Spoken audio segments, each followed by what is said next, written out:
ગૌપાલક મિત્રો, આપણે જે આગળ કટકો જોયો વિડીયોનો, એમાં ગાય છે એ બિચારી તકલીફમાં ઊભી, એના વાસડાની ધાવવા દઈએ એવી પોઝિશનને એટલો આવમાં હોજો આવે ગો.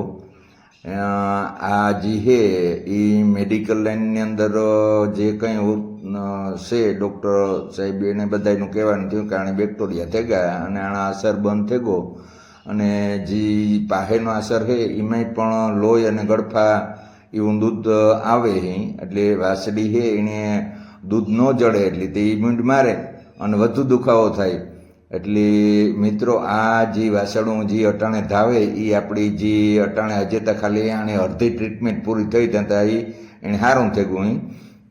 અને આ મિત્ર છે એ આપણે પોરબંદર તાલુકાના વિંજરાણા ગામના દિલીપ અરભમ મોઢવાડિયા.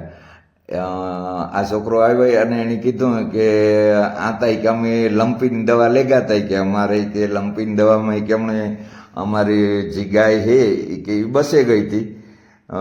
તો એ કે હમણાં કે ભાઈ લંપીની દવા કરતા હે અડવાણે કે તો આપણે કે અટાણે થાય કે આ રોગ હે એ આવનો હે, તો એ કે આમાં કામ લાગુ પડતો ને કામ ન પડતો, એટલે અટાણે મોટે ભેગી પરબારું આપણે જઈએ તો કાં જઈએ તો કાલો દવાખાના ભેગે વાણી કરીએ તો આણી તો કાં હે, આણી તો બરકાવાને દઈએ ફલાણાને બરકા ઢીકડાને બરકે, પછી કાં કહીએ કે ભાઈ આમાં કોઈ સુધારો થાય એવું લાગતું ને તમે તમારે ભાઈ ભેરી ગા વર્ષમાં આ ભાઈ 35,000 રૂપિયાનો ખર્ચ કીધો તો ઓનલાઈન પેમેન્ટ કરેલું હતું. અને આ જે છૂટક 200-500 જે દેતા ને એ વાત અલગ.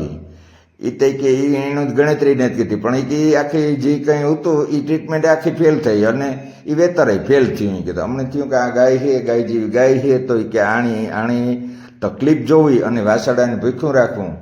એ બીજી ગાય હતી તો એનું દૂધ પીવતા. તો અટાણે મિત્રો, આ જે દવા છે એ એક મેરવણ તરીકેનું કામ કરે. આખે જે કંઈ છે વસ્તુ એ ગાયની વસ્તુથી ગાય હાજી થાય. તો હું આજે કાં કાલે કે અને પહેલાંય કહેતો કે ભાઈ ગાય છે એનાથી બધી વસ્તુ હાજી થાય. અને એક જ વસ્તુ છે ગૌશૂર્ણ ગૌલેપ, એ બધાની અંદર લાગુ પડતું રહે. પણ આમાં કામ હે કે આમાં મારા બાપને વિશ્વાસ ને તો પછી બીજાને કાં વિશ્વાસ આવે કે ભાઈ આ થોડું આવી રીતે હોય. પણ આ તમે નજરે દે જોવે હગો કે આ વસ્તુ શક્ય હે. તો જય ગૌ માતા, જય ગોપાલ, આવજો. રામ રામ, સીતારામ.